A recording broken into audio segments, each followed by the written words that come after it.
Par définition, un accident est un fait indésirable, non souhaité qui arrive pendant la conduite. Cela peut arriver par hésitation ou par négligence du conducteur. Nous, par exemple, nous disons qu'un bon conducteur doit tout faire pour anticiper les choses. Donc, il doit éviter les accidents. Mais il y a des accidents que nous ne pouvons pas éviter. Donc, aujourd'hui, nous n'allons pas parler des causes de l'accident, puisque les causes dans une vidéo, nous l'avons déjà dit, mais prochainement, on va faire une autre vidéo. On va essayer de voir que faire après un accident. Lorsque vous n'arrivez pas à éviter un accident, que faire? Quelles sont les actions à porter après un accident? Donc vous allez savoir que nous avons quelqu'un que nous appelons un témoin d'accident. Un témoin d'accident, c'est une personne qui assiste à l'accident. Donc, ou bien qui vient trouver un accident. Qu'est-ce qu'il doit faire? Un témoin d'accident n'est pas celui qui filme l'accident. Un témoin d'accident n'est pas celui qui donne la raison ou qui juge la situation. Un témoin d'accident, c'est celui qui fait les trois actions. Ces trois actions-là que nous appelons le PAS. Donc, toute personne présente à un lieu d'accident, lorsqu'il fait ces trois actions, il est appelé un bon témoin d'accident. Mais ceux qui jugent les situations ou qui aggravent ne sont pas des témoins. Donc, la première des choses à faire pendant un accident, si vous assistez à un accident, c'est de protéger le lieu. Imaginons que ce véhicule a un accident ici.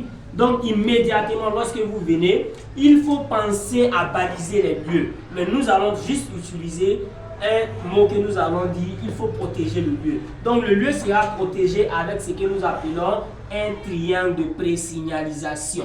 Donc, il faut poser un triangle de présignalisation à 30 ou 40 mètres en amont et en aval, c'est-à-dire devant et derrière, pour pouvoir informer les autres usagers de votre présence, pour dire que il y a un accident devant. Donc, il faut placer ces triangles-là pour pouvoir éviter un suraccident. Donc, ça, c'est la première action. La première action, ne dites pas, il y a un accident, vous venez sauver les gens. Non, il faut penser à protéger les lieux avec les triangles. Si vous n'avez pas de triangles, il faut utiliser des feuilles. Si vous n'avez pas de feuilles dans ce coin-là, s'il y a quelqu'un, il faut utiliser des personnes qui vont, en tout cas, avertir les autres usagers pour dire qu'il y a un accident à 30 mètres, à 50 mètres ou à 100 mètres. Bien, après avoir protégé le lieu, maintenant sortez votre téléphone pour alerter. Ou bien dans les pays développés, vous allez avoir des bornes d'urgence au bord des autoroutes que vous pouvez utiliser pour appeler le secours. Pour dire, il y a un accident dans tel coin, ça implique telle voiture et telle voiture. Et attention, lorsque vous appelez, soyez sûr de donner toutes les informations. Combien de voitures ont fait l'accident? Il y a à peu près combien de blessés? Comment sont les cas? Ça permet aux sapeurs-pompiers, ça permet à la protection civile, ceux qui vont venir intervenir, d'être mieux équipés. Donc ne dites pas, oui, il y a un accident dans tel lieu, c'est fini. Non. Dites, il y a un accident dans tel lieu, ça implique 2 voitures. Et dans ces voitures-là, il y a à peu près 20 personnes qui sont mal blessées, ou il y a ceci, il y a cela.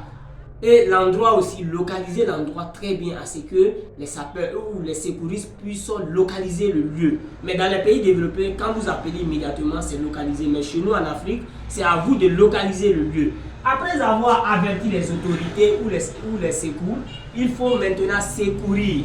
Dans la partie de secours, puis qu'est-ce qu'il faut faire? Si vous n'êtes pas doué à le faire, il faut essayer de prendre les conducteurs, de déplacer les conducteurs, des blessés qui sont en tout cas très mal blessés.